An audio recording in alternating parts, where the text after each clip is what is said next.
Nagsisimula ang lahat sa isang napakalaking arena na punang tao, kung saan ang isang mandirigmang nakasuot ng malinis na puting li ay naghahamon para sa isang malaking sagupaan.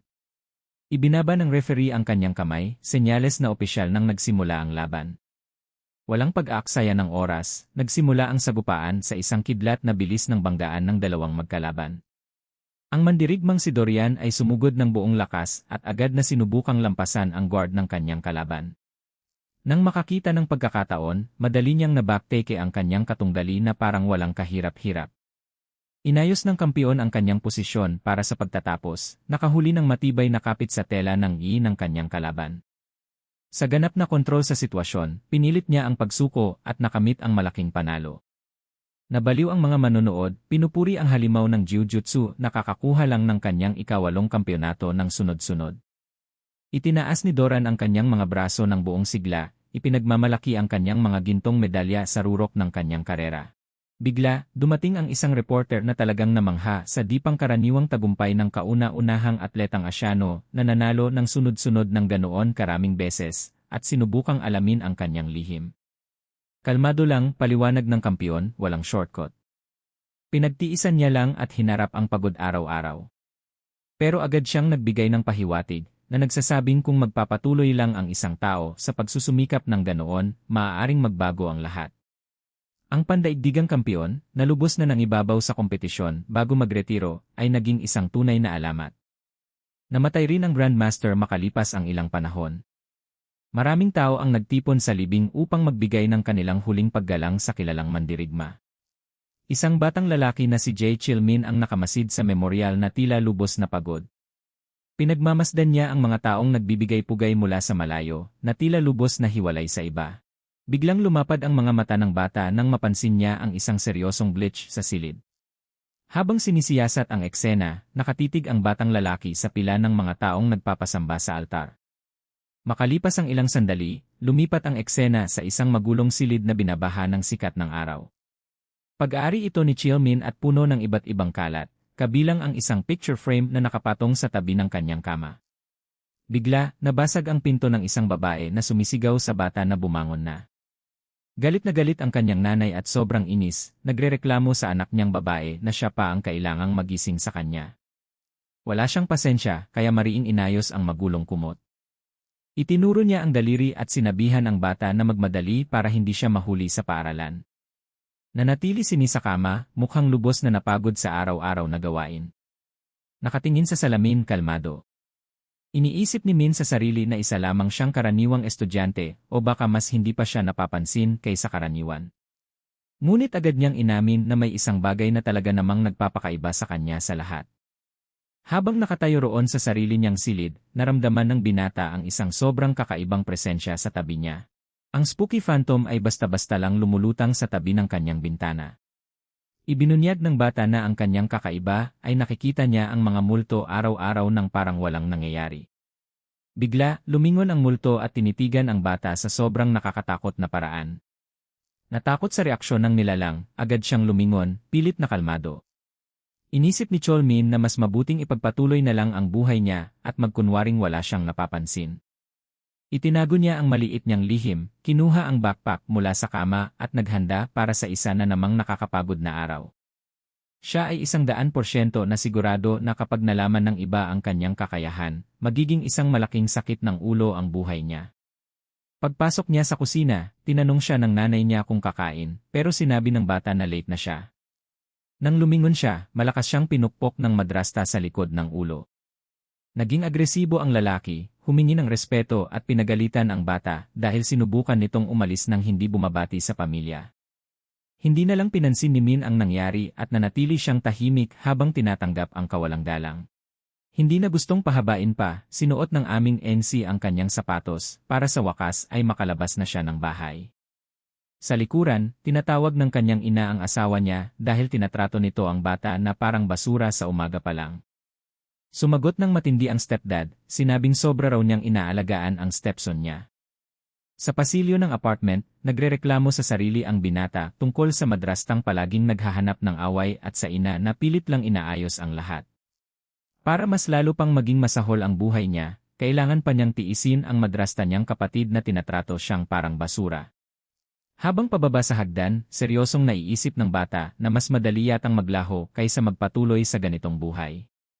Sa daan, nag-isa siyang naglalakad sa kalye patungo sa araw-araw niyang kapahamakan. Sa wakas, dumating si Chielmin sa pangunahing tarangkahan ng Andhra High, naglalakad sa gitna ng dagat ng ibang estudyante. Ang bakuran ng paaralan ay parang basurahan na puno ng mga estudyanteng nag-istambay sa mga sulok at nagdudulot ng gulo.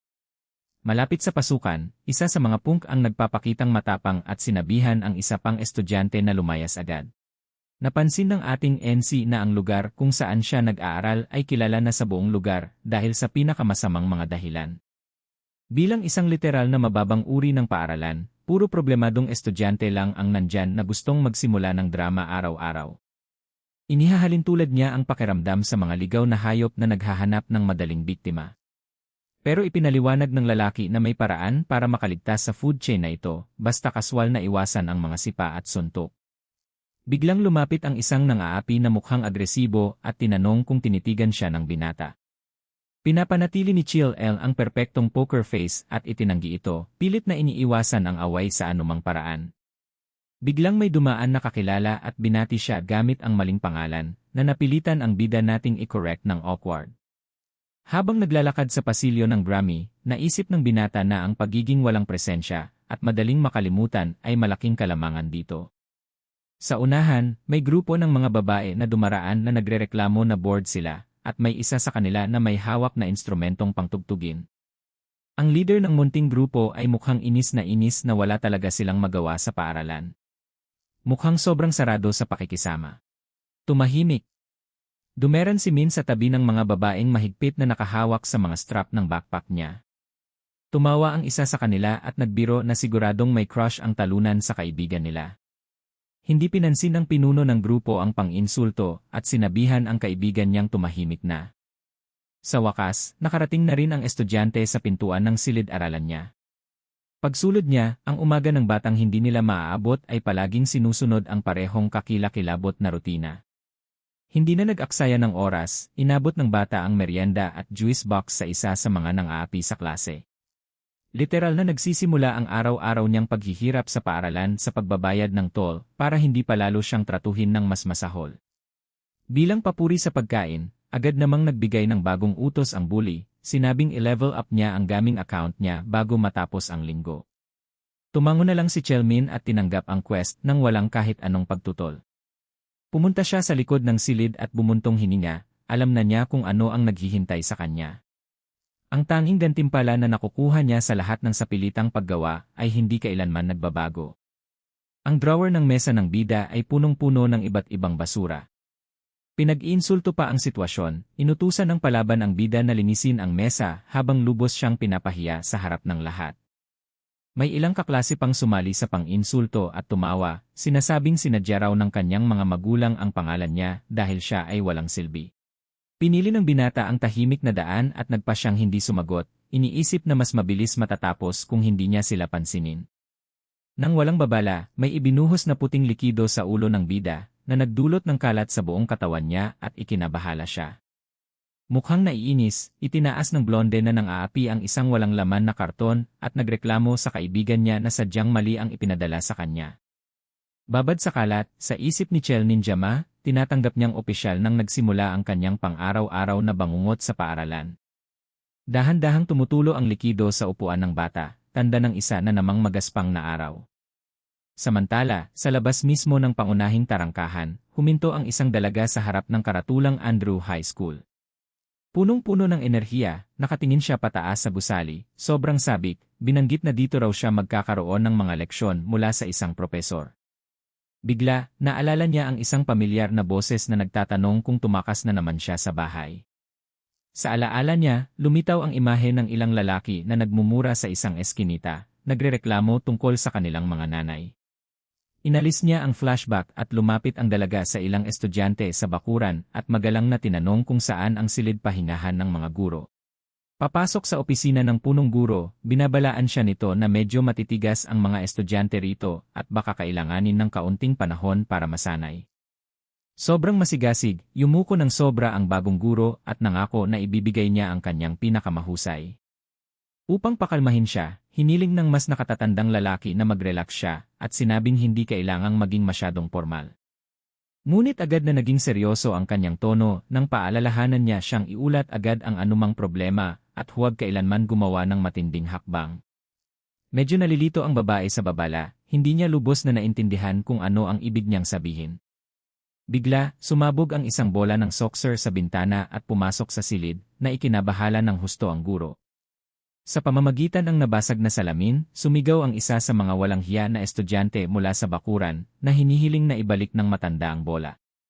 Tumawa na lang ng medyo awkward ang punong guro, biro na handa na para sa sports ang mga estudyante ngayon pagdating sa paaralan at magiliw niyang ibinalik ang bola. Habang nakatalikod, pinagtatawanan ng mga pasaway ang mabait na ugali ng matanda hanggang sa napagtanto ng isa sa kanila na ininsulto pala nila ang punong guro mismo. Hindi alintana ang kawalang galang, iniunat ng matanda ang kamay na may ngiti at sinabi na malaki ang inaasahan niya sa guro. Lubos na natakot sa magulong kapaligiran, ang dalaga ay natameme at tumango na lang. Hindi nagtagal, pumasok siya sa silid-aralan at ipinakilala ang sarili, nakangiti bilang si Duhan, ang bagong guro sa matematika. Ang problema, ang silid ay parang digmaan, puno ng mga gulo at kaguluhan, kaya tuluyan siyang nalilito kung sino ang dapat niyang kausapin. Sa gitna ng kaguluhan, tumingin si Chaimin pataas at agad niyang nakilala ang bagong kawani. Naalala niya na siya ay isang mas matandang babae na dati nang nag-ensayo sa atleta division ng dati niyang event, isang mabilis na flashback ang nagpapakita ng dalaga na madaling natatalo ang kalaban sa banig, na nagtatanong sa bata kung tuluyan na siyang tumigil sa esport. Hindi gustong maging sentro ng atensyon, ibinabalang ng ating NC ang ulo sa mesa at inasikaso ang sarili niyang gawain. Sinubukan ni Hasan na manguna, nagpalakpak siya at humiling ng focus para opisyal niyang masimulan ang klase. Agad siyang hinamon ng isa sa mga pasaway, na inangkla ang baba sa kamay at ginagaya siya, tinatanong kung gaano katagal bago siya sumuko. Nagpapawis ng malapot ang babae, nanatiling propesyonal at pinaalalahanan ang bata na ito nga ang unang araw niya sa trabaho. Mas lalo pang pinahirap ng tumalon ang isa pang estudyante na sobrang sabik, na nagmungkahi na lumabas na lang silang lahat at maglaro sa labas. Sa tangkang magmukhang matapang, prangkang sinabi ng guro na malinaw na hindi ang sagot. Ngunit sa mismong sandaling iyon, sumilip ang isa sa mga estudyante sa bintana ng pasilyo at ibinalitang may nagaganap na malaking rambol sa labas. Parang mga hayop na nagkukumahog, biglang tumayo ang buong klase at nagmadaling lumabas ng silid upang panoorin ang eksena. Sa loob lamang ng ilang segundo, tuluyang nawala ng tao at nabalot ng matinding katahimikan ang silid. Dahil sa pagkadismaya, bumuntong hininga ng malalim ang guro habang napapaisip kung ano ba talaga ang problema sa paaralang ito. Sa labas ng pasilyo, isang malakas na suntok ang tumama sa mukha ng isang estudyante, dahilan upang tumalsik ito ng pabaliktad. Ang nanakit ay ang parehong bully na blonde kanina, sumisigaw ito sa bata at humihingi ng paumanhin dahil sa sadyang pagbangga sa kanya. Habang puno ng pasa ang mukha, nagmakaawa ang biktima at hiniling na itigil na ng bully ang kanyang walang kontrol na pambubugbog. Habang pinapanood mula sa malayo, nagsitsismisan ang ibang mga estudyante na muling pinagbubugbog ang bata dahil sa parehong mababaw na dahilan gaya ng dati. Hindi niya tinanggap ang paghingi ng paumanhin, naghanda ang hambog na lalaki para sa isa pang suntok, sabay sabing walang sinuman ang makasisira sa kanyang mood at saka ito umabante. Bago pa man tumama ang suntok, bigla na lang sumulpot ang bagong guro at sinalo ang kamao ng bully gamit ang isang kamay lamang. Gulat na gulat, nakatitig ang lalaking blonde sa kanya, lubos na nagtataka kung paano nito napigilan ng napakabilis ang kanyang pag-atake, habang ang mga nakapanood ay nag-iisip kung saan ba ito nanggaling. Kalmadong kalmado. Pinagsabihan ng guro ang lalaki, sinabi niyang hindi dapat nag-aaway ang mga estudyante at pinaalalahanan silang dapat ay nasa klase sila. Dahil sa matinding otoridad at seryosong aura ng guro, napalunok ang pasaway at nauutal na sumang-ayon na tama ito. Natuwa sa kanilang pakikinig, umiti ang guro, isang ngiting medyo nakakakilabot, at inutusan ang lahat na bumalik na sa klase. Biglang nasira ang eksena ng duraan ng gago sa mismong noo ang guro. Tulala at gulat na gulat ang mga estudyante sa ginawang pambabastos. Tumutulo ang tortak sa mukha ng babae habang nananatili siyang nakatigil, na tila naglalabas ng nakakatakot na aura dahil sa matinding galit na kanyang kinikimkim. Nang makitang hindi siya gaganti, muling nagkaroon ng lakas ng loob ang bully na blonde at sinimulan siyang tuyain muli, sarkastiko niyang tinanong kung akala ba ng guro ay pwede nitong pagsabihan ang mga estudyante ng ganoon.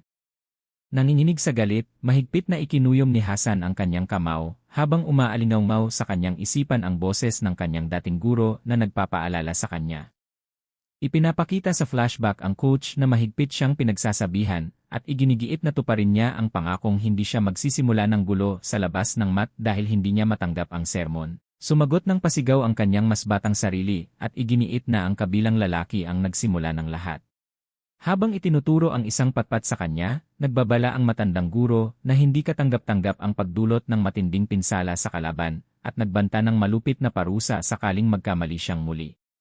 Napabalik sa realidad, yumuko ang guro at pinilit na lunukin ang kanyang nasaktang dangal. Sumagi sa kanyang isipan ang imahe ng isang madilim na altar para sa patay na nagpapaalala sa bigat ng lumang pangakong iyon. Sa kabila ng paglaban sa sariling mga likas na bugso ng damdamin, paulit-ulit niyang sinasabi sa sarili na kailangan niyang magpigil at hinding-hindi na siya makikipag-away sa kalye bilang paggalang sa kanyang guro. Nakatayo sa gitna ng mga tao, pinapanood ni Chilmin ang kanyang dating kapareha sa pagsasanay na mapahiya sa gitna ng ganap na katahimikan. Biglang nagliwanag ng matingkad na asul ang mga mata ng ating bida, hudyat na may napansin siyang kakaiba o supernatural sa silid. Sinamantala ng buli na may blonde na buhok ang pagyuko ng babae, lumapit siya rito habang nagrereklamo tungkol sa ugali nito at humihingi ng sagot. Diretso sa mukha ni Hasan, nagtanong ang lalaki sa napaka-agresibo at mapang-insultong tono kung sa tingin ba niya ay isa siyang talunan na maaari lang baliwalain. Bago pa man matapos ng tarantadong lalaki ang kanyang pagbabanta, napalitan ng matinding gulat ang kanyang mukha nang bigla siyang nabuhat at napataob sa ere. Bigla na lang, isang misteryosong nilalang na nakatalukbong ang humawak sa braso ng lalaking blonde at inihagis ito ng napakahusay sa ere. Walang pagkakataong makapagtanggol, bumagsak ng malakas ang lalaki at tumama ang kanyang likod ng direkta sa sahig ng pasilyo. Nakahandusay at dumadaing sa sakit, litong-lito ang lalaki at walang kaalam-alam kung ano ang tumama sa kanya. Ang nilalang na hindi nakikita ng mga ordinaryong tao ay nakatayo ng matikas habang naglalabas ng matindi at nangingibabaw na asul na aura. Habang nakamasid ng kalmado mula sa likuran, naisip ni Min na ang pinakamalalang bahagi ng pagkaalam ng mga tao sa kanyang quirk ay ang pagharap sa mga magiging bunga nito. Ipinaliwanag niya na isa sa mga matinding abala ay ang pagkakaroon ng espiritong laging nakasunod sa iyo saan ka man magpunta, araw at gabi. Nang tanggalin niya ang kanyang hood, inilantad ng multo ang kanyang sarili bilang si Dorian, ang maalamat na Jiu at Jitsu Master na siya na ngayong nakapaloob sa ating bida. Naalala ng binata ang mga lumang ulat sa balita tungkol sa malungkot na pagkakadiskubre sa isang bangkay na ang pagkamatay ay itinuturing ng lahat na lubhang kahina-hinala. Ipinapakita ng flashback ang dating kampiyon na nakasubsob sa isang madilim na eskinita matapos mamatay dahil sa mga problemang kinaharap niya sa labas ng ring. Lumipat ang eksena sa nakaraan, sa lumang yevel, kung saan binuksan ng isa sa mga instruktor ang pinto. Napatingin ang lalaki sa sulok ng mat, labis na nagulat sa kung sino ang nakaupo roon. Nakasandal sa mga locker, nakatitig sa kawalan si Chaimin habang hawak ang kanyang backpack, baka sa kanya ang matinding pagkadurog ng loob. Dahil hindi lubos na maunawaan ang sitwasyon, tinanong ng coach ang binatilyo kung bakit naroon siya gayong wala namang klase ng araw na yon. Habang nakayuko, sumagot ang binatilyo na hindi na siya pinapayagang magsanay doon at napunta lang siya para kunin ang kanyang gamit at tuluyan ng umalis. Paglabas sa lumang yeven, nagpaalam siya sa instructor sa paraang labis na nakakalungkot, sabay sara ng pinto sa kanyang likuran. Kasabay nito, may dalawang estudyanteng naglalakad sa pasilyo at nag-uusap tungkol sa biglaang pagkansela ng mga klase sa gabi. Narinig ng binatilyo ang usap-usapan mula sa malayo at lubos siyang nalito sa biglaang balitang iyon. Nabanggit ng mga lalaki na pumanaw na ang Grandmaster ng Iwe dahil sa overdose, isang bagay na itinuring nilang kabalintunaan dahil mahilig itong mangutya sa mga adik. Dahil sa bigat ng trahedyang balita, halos hindi niya maproseso ang kanyang narinig. Sinubukan niyang tanggapin ang katotohanang wala na ang taong dati niyang nakakasama sa pagsasanay at labis niyang hinahangaan. Pagbalik sa kasalukuyan sa pasilyo ng paaralan, nakatitig ang bata sa aninong tila multo, habang iniisip kung paano ba talaga ito namatay. Habang nagniningning sa nakapangingilabot na asul na enerhiya, itinuro ng espiritu ang estudyanteng nakatayo sa gitna ng kaguluhan. Nais malaman ng nilalang kung nakikita ba siya talaga ng bata, kaya napagtanto ng ating bida na nagsisimula pa lamang ang kanyang kalbaryo. Nangyari ito sa courtyard na napapalibutan ng mga estudyanteng mahilig magsismisan. Naging mabigat ang atmosfera dahil sa dambuhalang multong nakatayo lang doon. Hindi na nag-aksaya ng oras, sinigawan ng multo ang bata na gumawa ng aksyon sa halip na nakatayo lang at nanonood. Dahil likas na mapagmasid at kalmado, lubos na naunawaan ni Min kung bakit galit na galit ang matandang master kahit pumanaw na ito. Lumabas na ang anak na babae ng yumaong mandirigma ay naging guro at muntik ng apihin ng isang estudyanteng wala sa sarili ang matinong pag-isip. Sa tangkang umiwas sa responsibilidad, umiwas ng tingin ang binatilyo at pabulong na nagsabing, dapat hanapin na lang ng espiritu ang mga pulis sa halip na sundan siya.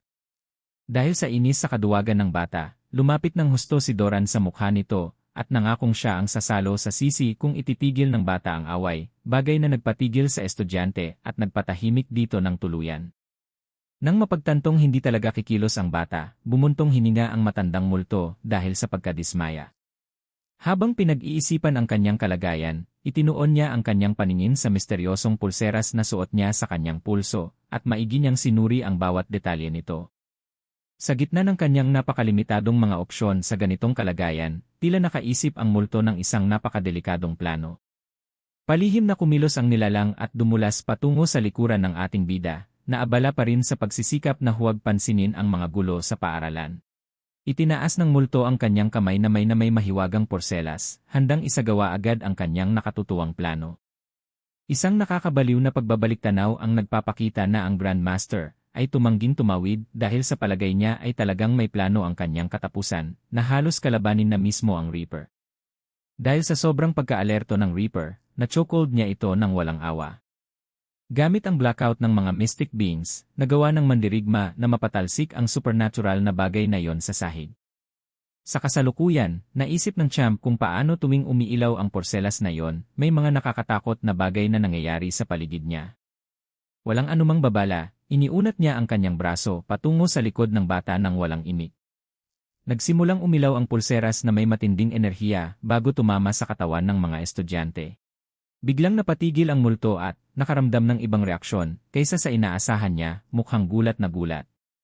Samantala walang kaalam-alam ang ating bata sa mga nangyayari, nanatiling nakapokus sa pag-iwas sa drama si Chielmin, iniisip na ang pag-alis ang pinakamahusay na paraan para maiwasan ang gulo. Ngunit pagkatapos ay nakaramdam siya ng kakaibang lamig na bumalot sa kanyang buong katawan, na tuluyang nagpatigil sa kanyang mga binti sa pasilyo. Nabigla ang aming ense, naramdaman niya ang isang napakalakas na puwersa na humiwalay sa kanyang mga kilos, na nag-iwan sa kanya na ganap na hindi makareact. Sa isang supernatural na hampas, ang multo ng maalamat na kampiyon ay sumisid at sinakop ang katawan ng bata ng walang pag-aatubili. Kumalat ang asul na enerhiya sa lahat ng dako, habang ang puwersa ay sumasakop sa gitna mismo ng maingay na pasilyo. Sa isang iglap, natapos ang proseso, na dinala ang lahat ng karanasan sa pakikipaglaban ng mga kampiyon diretsyo sa introvert na teenager. Nawala ang karaniwang ningning sa mga mata ni Min at napalitan ito ng nagyelong lamig, patunay na hindi na siya ang may kontrol sa kanyang katawan.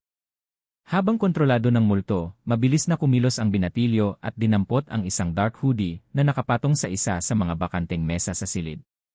Sa labas ng pasilyo, patuloy na naghahari-harian tarantadong lalaki, at nagagalit dahil nananatiling tahimik ang bagong guro habang siya ay nang insulto. Lalo pang tumindi ang tensyon nang lumapit ang pasaway na gago at sarkastikong nagtanong kung sa tingin ba ng guro ay isa lamang siyang katatawanan. Bago pa man makasagot ang babae, biglang may kamay na sumulpot sa likuran ng bully at biglang kumilos. Dahil hindi handa sa biglaang pangyayari, nawalan ng balanse ang pasaway na estudyante at naramdamang tila umiikot ng malakas ang kanyang mundo. Suot ang hoodie upang itago ang kanyang pagkatao, ang ating bida, na kontrolado ng matandang multo, ay nagsagawa ng isang perpekto at brutal na paghagis. Napakalakas ng impact nito, kinaladkad ang tarantadong estudyante sa madulas na sahig ng pasilyo at lumikha ng malakas na kalabog. Dahil sa matinding pagbagsak, napadaing sa sakit ang bully habang sinusubukang bumangon, lubos na naguguluhan kung sino ang may lakas loob na ibalibag siya. Habang nakatayo sa gitna ng nagulat na mga tao, ang misteryosong tagapagligtas ay nagpakita ng tindig na tila sa isang tunay na pro-fighter. Dahil sa matinding galit matapos mapahiya sa harap ng marami, sumugod ang hambog na lalaki at hinamon ang kanyang bagong kalaban.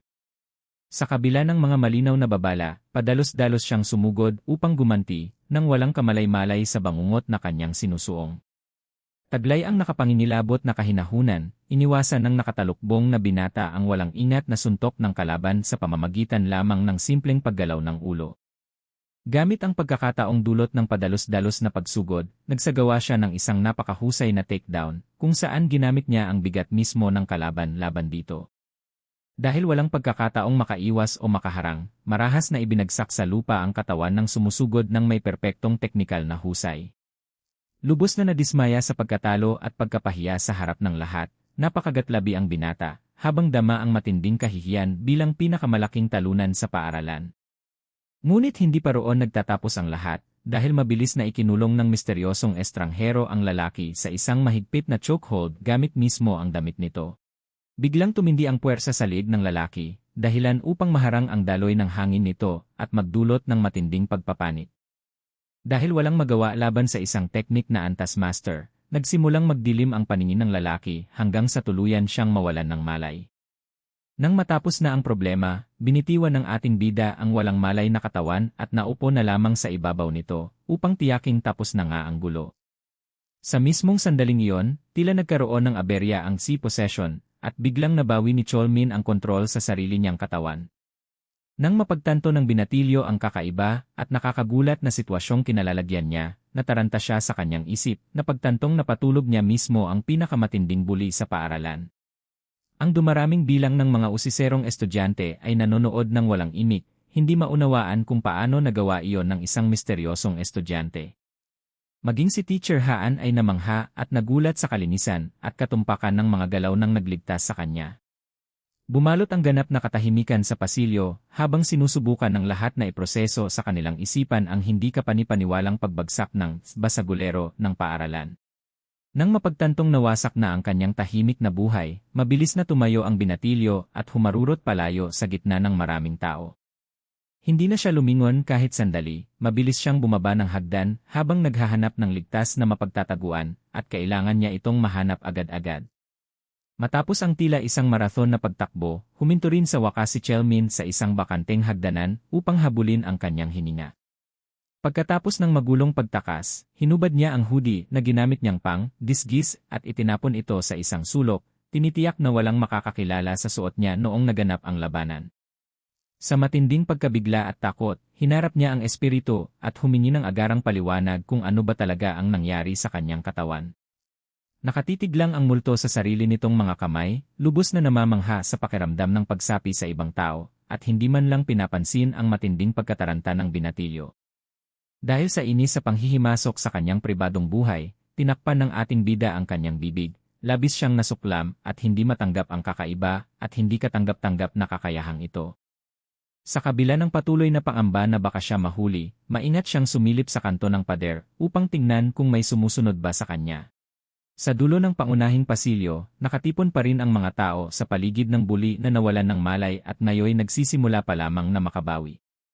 Dahil sa matinding pagkahilo, nagawa ring maupo sa sahig ng lalaking blonde, nanginginig siya at litong-lito matapos ang pagkawala ng malay. Habang pinapanood ito mula sa malayo, kinakagat ni Chelmin ang kanyang mga kuko sa matinding takot, habang naiisip kung paanong magiging isang bangungot ang kanyang pang-araw-araw na buhay. Sumandal siya sa napakalamig na pader ng hagdanan, umaasang walang kaalam-alam ang natalong bully kung sino ang taong nagtago sa ilalim ng hood. Doon, tuluyang nagwala ang siraulong estudyante at sumigaw ng ubod lakas, tinatanong ang pangalan ng lalaking sumira sa kanyang imahe. Sa halip na tumulong, pinagtawanan lamang ng ibang mga estudyante ang sitwasyon at nagbubulungan tungkol sa nakakahiyang pagkatalo ng siga ng paaralan. Sa tindi ng hiya dahil sa mga chismis, labis na hiya ang mayabang na estudyante dahil hindi man lang niya matandaan ang mukha ng umatake sa kanya, napakabilis kasi ng mga galaw ng misteryosong lalaki. Ang tanging malabong imaheng natira sa kanyang isipan ay ang eksaktong sandali kung kailan marahas siyang hinablot sa damit ng isang lalaking nakahood. Sa kabila ng nakakahiyang pagkatalo, naningkit ang mga mata ng siga sa matinding galit, alam niyang hinding-hindi niya malilimutan ang nakakatakot na presensya ng misteryosong fighter na iyon. Habang inaalala ang nangyari, napagtanto ng bully na amoy gatas pala ang lalaking iyon. Dahil sa matinding galit, padabog siyang dumaan sa gitna ng mga estudyante sa pasilyo, determinadong hanapin ang salarin anuman ang mangyari. Nang walang pag-aaksaya ng oras, sinipa niya ng malakas ang pinto ng isang silid-aralan na parang isang baliw. Sinuri niya ang bakanteng silid at nakitang isang tao lang pala ang naroon at nagpapahinga. Nakaupo ng kampante ang NC sa kanyang upuan at nagbabasa ng libro, na tila walang anumang nangyari. Habang matalim na nakatitig sa bata, naggangalit ang mga ngipin ng bully dahil sa matinding puot.